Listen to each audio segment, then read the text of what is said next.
ವಿಶ್ವವಿಖ್ಯಾತ ನಾಡ ಹಬ್ಬ ದಸರಾ ಮಹೋತ್ಸವಕ್ಕೆ ದಿನಗಣನೆ ಆರಂಭವಾಗಿದೆ. ಪ್ರತಿ ಬಾರಿ ದಸರಾ ಬಂದಾಗಲೂ ಕೂಡ ದಸರೆಯ ಪ್ರಮುಖ ಆಕರ್ಷಣೆ ನಾಡ ಅಧಿದೇವತೆ ಚಾಮುಂಡಿ ತಾಯಿಯನ್ನು ಹೊತ್ತ ಜಂಬೂ ಸವಾರಿ. ಈ ಬಾರಿಯ ಜಂಬೂ ಸವಾರಿ ತಯಾರಿ ಹೇಗಿದೆ, ಯಾವಾಗ ಗಜಪಯಣ ಆರಂಭ ಆಗುತ್ತೆ, ಯಾವ್ಯಾವ ಆನೆಗಳು ಬರ್ತವೆ, ಈ ಬಾರಿ ನಾಡ ಅಧಿದೇವತೆಯನ್ನು ಹೊತ್ತು ಸಾಗುವಂತಹ ಗಜಪಡೆ ಯಾರು, ಈ ಎಲ್ಲ ವಿಷಯಗಳ ಕುರಿತು ಮಾತಾಡಲಿಕ್ಕೆ ನಮ್ಮ ಜೊತೆ ಹಿರಿಯ ಅರಣ್ಯಾಧಿಕಾರಿಗಳಂತಹ ಪ್ರಭುಗೌಡ ಅವರಿದ್ದಾರೆ. ಅವ್ರನ್ನ ಮಾತಾಡಿಸ್ತಾ ಹೋಗ್ತೀನಿ. ಸರ್, ಹೇಗಿದೆ ಸರ್ ದಸರಾ ತಯಾರಿ? ಸ್ಟಾರ್ಟ್ ಆಗಿದೆ. ಆಲ್ರೆಡಿ ದಸರಾ 2025 ಮಹೋತ್ಸವ 2025 ಅಂಗವಾಗಿ ಆಲ್ರೆಡಿ ಮಾನ್ಯ ಮುಖ್ಯಮಂತ್ರಿಗಳ ಅಧ್ಯಕ್ಷತೆಯಲ್ಲಿ ಸಭೆ ಆಯಿತು. ಹೈ ಪವರ್ ಕಮಿಟಿ ಸಭೆ ಆದ ನಂತರ ಎಲ್ಲ ಪ್ರಕ್ರಿಯೆಗಳು ಆರಂಭವಾಗಿದೆ. ಸೊ ಆಲ್ರೆಡಿ ಸೆಲೆಕ್ಷನ್ಸ್ ಪ್ರೊಸೀಜರ್ ಈಗ ನಮ್ಮ ಕಂಟಿನ್ಯೂ ಇದರಲ್ಲಿದೆ. ಅದರಲ್ಲಿ ಸುಮಾರು 6 ಕ್ಯಾಂಪ್ದು 30 ಆನೆಗಳನ್ನು ನಾವು ಪರಿಶೀಲನೆಗೆ ಒಳಪಡಿಸಿದ್ದೀವಿ. ಸೊ ಎಲ್ಲದೂ ಕೂಡ ಸ್ಕೋರ್ ಕಾರ್ಡನ್ನು ರೆಡಿ ಮಾಡಿದ್ದೀವಿ. ಈಗ ಒಂದಿಷ್ಟು ಸ್ಯಾಂಪಲ್ಸ್ಗಳನ್ನ ಫಿಮೇಲ್ ಎಲಿಫೆಂಟ್ಸ್ಗಳಿಗೆ ನಾವು ಪ್ರೆಗ್ನೆನ್ಸಿ ಟೆಸ್ಟನ್ನು ಮಾಡಿಸ್ತಾ ಇದ್ದೀವಿ. ಬ್ಲಡ್ ಟೆಸ್ಟ್ ರಿಪೋರ್ಟ್ಸ್ ನಮಗೆ ಇಲ್ಲೇ ಸಿಗುತ್ತೆ. ಬಟ್ ಏನಂದರೆ ಫಿಕಲ್ ಸ್ಯಾಂಪಲ್ಸ್ ಈ ಸಲ ಸ್ವಲ್ಪ ಅಡ್ವಾನ್ಸ್ಡ್ ಟೆಕ್ನಾಲಜಿಯಲ್ಲಿ ಫಿಕಲ್ ಸ್ಯಾಂಪಲ್ಸನ್ನು ನಾವು ಟೆಸ್ಟ್ ಮಾಡ್ತಾ ಇದ್ದೀವಿ. ಯಾಕಂದರೆ 1-2 ವರ್ಷದ ಹಿಂದೆ ಇಲ್ಲಿ ಬಂದಾಗ ಮರಿ ಹಾಕಿತ್ತು ಒಂದು ಹೆಣ್ಣಾನೆ. ಆ ಥರದ ಎಲ್ಲ ಚಾನ್ಸಸ್ಗಳು ಕಡಿಮೆಯನ್ನು ಮಾಡಬೇಕು ಉದ್ದೇಶದಿಂದ ಸೊ ನಾವು ಫಿಕಲ್ ಸ್ಯಾಂಪಲ್ಸನ್ನು ಕಲೆಕ್ಟ್ ಮಾಡಿ ಹೈದರಾಬಾದ್ CCMB ಲ್ಯಾಬ್ಗೆ ಕಳಿಸಿದ್ದೀವಿ. ಅದು ರಿಪೋರ್ಟ್ ಬಂದ ತಕ್ಷಣ ಫೈನಲ್ ಮಾಡ್ತೀವಿ. ಎಷ್ಟು ಆನೆಗಳನ್ನ ಕರ್ಕೊಂಡು ಬರ್ತೀರಿ ಸರ್? ಪ್ರತಿ ವರ್ಷದಂತೆ ಈ ವರ್ಷ ಕೂಡ 14 ಎಲಿಫೆಂಟ್ಸ್ಗಳನ್ನು ಕರ್ಕೊಂಬರ್ತೀವಿ. ಸೊ ಅದು ಡಿಸ್ಟ್ರಿಕ್ಟ್ ಅಡ್ಮಿನಿಸ್ಟ್ರೇಷನಿಂದನೂ ನಾವು ಕೇಳಿದ್ದೀವಿ ಎಷ್ಟು ತರಬೇಕು ಅಂತ ಹೇಳ್ಬಿಟ್ಟು.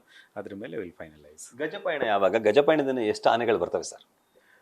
ಗಜಪಯಣದಲ್ಲಿ ಪ್ರತಿ ವರ್ಷ ಕೂಡ 9 ಎಲಿಫೆಂಟ್ಸನ್ನು ತರ್ತೀವಿ. ಈ ವರ್ಷ ಕೂಡ 9 ಎಲಿಫೆಂಟ್ಸ್ಗಳನ್ನು ನಾವು ಮೊದಲೇ ತಂಡವಾಗಿ ತರ್ತೀವಿ. ಅದರಲ್ಲಿ ಸರ್, ಎಲ್ಲರ ಕುತೂಹಲ, ಈ ಬಾರಿ ನಾಡ ಅಧಿದೇವತೆ ಚಾಮುಂಡಿ ತಾಯಿಯನ್ನು ಹೊರೋದು ಯಾರು ಅಂತ ಹೇಳಿ. ಸೇಮ್ ಅಭಿಮನ್ಯುನೇ ಹೇಗೆ ಸರ್?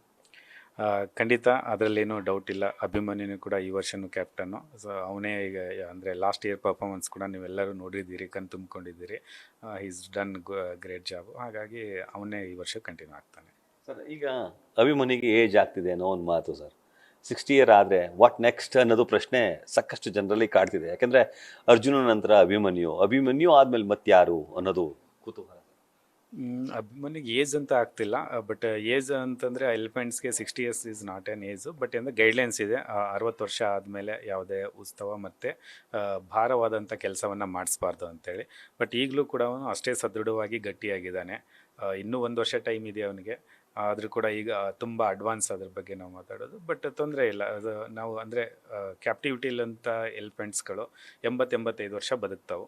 ಸೊ 85 ವರ್ಷ ಬದುಕ್ತೇವೆ ಅಂದರೆ ಇದೇನು ಮಿಡ್ ಏಜ್ ಥರನೇ ಅದಕ್ಕೆ. ಹಾಗಾಗಿ ಇನ್ನೂ ಗಟ್ಟಿಯಾಗಿದೆ. ಇನ್ನೂ 2 ವರ್ಷ ಟೈಮ್ ಇದೆ.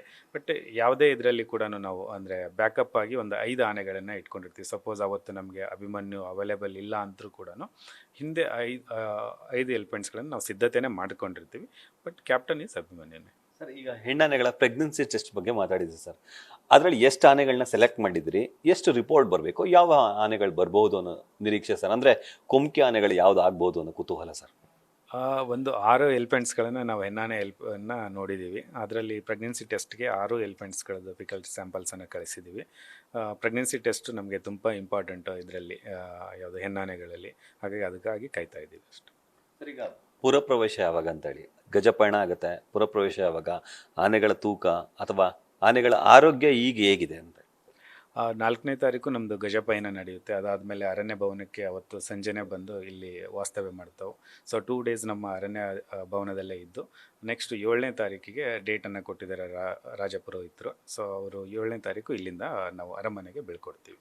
ಸರ್, ಈಗ ಯಾವ್ಯಾವ ಕ್ಯಾಂಪಲ್ಲಿ ಆನೆಗಳನ್ನ ಸೆಲೆಕ್ಟ್ ಮಾಡಿದ್ರಿ? ಯಾಕಂದರೆ ಆನೆಗಳನ್ನ ಸೆಲೆಕ್ಟ್ ಮಾಡೋದೇ ಒಂದು ದೊಡ್ಡ ಪ್ರೋಸೆಸ್ ಸರ್. ಪ್ರೋಸೆಸ್ ಹೇಗಿತ್ತು, ಅದೆಲ್ಲ ಸೆಲೆಕ್ಟ್ ಆಗಿದೆಯಾ ಈಗ, ಹೆಂಗೆ ಸರ್ ಅದು? ಹೌದು, ಸುಮಾರು 6 ಕ್ಯಾಂಪ್ಗಳನ್ನು ನಾವು ರಾಜ್ಯದಲ್ಲಿರುವ 6 ಎಲಿಫೆಂಟ್ಸ್ ಕ್ಯಾಂಪ್ಗಳಿಗೆ ವಿಸಿಟ್ ಮಾಡಿ, ನಾವು ಮತ್ತು ನಮ್ಮ ತಂಡವೆಲ್ಲ ಕೂಡ ವಿಸಿಟ್ ಮಾಡಿ ಪ್ರತಿಯೊಂದು ಅಬ್ಸರ್ವೇಷನ್ಸು, ಈಗ ಅದರದ್ದು ಹೆಲ್ತ್ ಇರಲಿ, ಸೊ ಲುಕ್ಕಿಂಗ್ ಇರಲಿ, ಬಿಹೇವಿಯರ್ಸ್ ಇರಲಿ, ಮತ್ತು ಮಾವುತ ನೀಡುವಂಥ ಎಲ್ಲ ಇದನ್ನು ಸೂಚನೆಗಳನ್ನು ಪಾಲನೆ ಮಾಡುವುದನ್ನು, ಆಮೇಲೆ ಯಾವುದು ಗಾಯ ಇದಿಲ್ಲದೆ ಇರೋ ಹಾಗೆ ಕೊಂಬು ನೀಟಾಗಿರುವಂಥದ್ದು, ಮತ್ತು ಆಮೇಲೆ ಬಾಲ ಅದು ಎಲ್ಲನೂ ಕೂಡ ನೋಡ್ಕೊಳ್ತೀವಿ.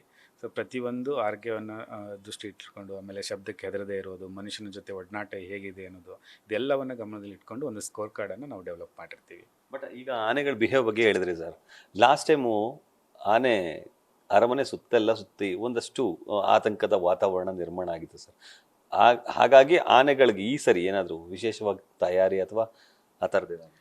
ಯೂಸ್ವಲಿ ಏನಂತಂದರೆ ಮೇಲ್ ಎಲಿಫೆಂಟ್ಸ್ಗಳು ಎರಡನ್ನು ನಾವು ಒಟ್ಟಿಗೆ ಬಿಟ್ಟಾಗ ಸೊ ಅವುಗಳ ಶೌರ್ಯವನ್ನು ಅಂದರೆ ಒಂದರ ಮೇಲೆ ಒಂದು ತೋರಿಸೋ ಸಲುವಾಗಿ ಜಗಳಾಡ್ತಾವೆ.